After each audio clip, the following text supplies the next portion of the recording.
आज हम अध्याय 3 दो चर वाले रैखिक समीकरण युग्म की प्रश्नावली 3.1 का प्रश्न 7वां सॉल्व करेंगे, जिसमें हमें समीकरण x माइनस वाई धन 1 बराबर 0 और 3x धन 2y माइनस 12 बराबर 0 का ग्राफ खींचना है और x अक्ष और इन रेखा से बने त्रिभुजों के शीर्ष के निर्देशांक ज्ञात करना है और त्रिभुजाकार पटल को छायांकित करना है। तो इस प्रश्न में हमें इन समीकरणों से ग्राफ खींचना है तथा हमें जो एक त्रिभुज प्राप्त होगा हमें वो त्रिभुज को छायांकित करना है। अब हम प्रश्न 7वें को सॉल्व करेंगे। तो x माइनस वाई धन 1 बराबर 0 को हम समीकरण 1 मान लेंगे तथा 3x धन 2y ऋण 12 बराबर 0 को हम समीकरण 2 मान लेंगे। अब हम समीकरण 1 के लिए x का मान ज्ञात करेंगे। तो हम x का मान लेंगे कुछ भी, तो हमें y का मान अपने आप पता चल जाएगा तथा हमें जो मान प्राप्त होंगे x और y के, हम उससे ग्राफ खींचेंगे।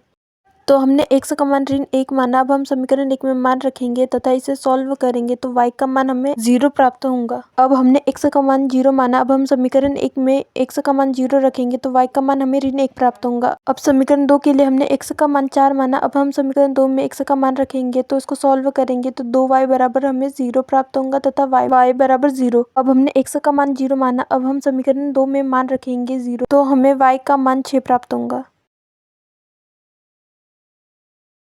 अब हम ग्राफ में मान रखेंगे। तो हम समीकरण 1 का मान रखेंगे तो हमें पहला निर्देशांक ऋण 1 और 0 दिया है तो ऋण x अक्ष पर आएगा तथा y 0 अक्ष पर। अब हमें दूसरा निर्देशांक 0 और ऋण 1 दिया है तो x अक्ष पे 0 आएगा और y अक्ष पे ऋण 1 आएगा। अब हमें समीकरण 2 के लिए पहला निर्देशांक 4 और 0 दिया तो ये y अक्ष पे आएगा तो दूसरा निर्देशांक 0 और 6 दिया तो ये x अक्ष पे आएगा। अब हम बिंदुओं को मिला लेंगे। बिंदुओं को मिलाने पर जो हमें प्रतिच्छेद बिंदु प्राप्त होगा वही हमारा उत्तर होगा। तो हमें यहाँ 3 निर्देशांक प्राप्त होंगे तो हमें 3 कटान बिंदु प्राप्त हुए। अब हम इसके निर्देशांक लिखेंगे। तो पहला निर्देशांक 0 और 6 है तथा दूसरा निर्देशांक 2 और 3 है तथा तीसरा निर्देशांक 0 और ऋण 1 है।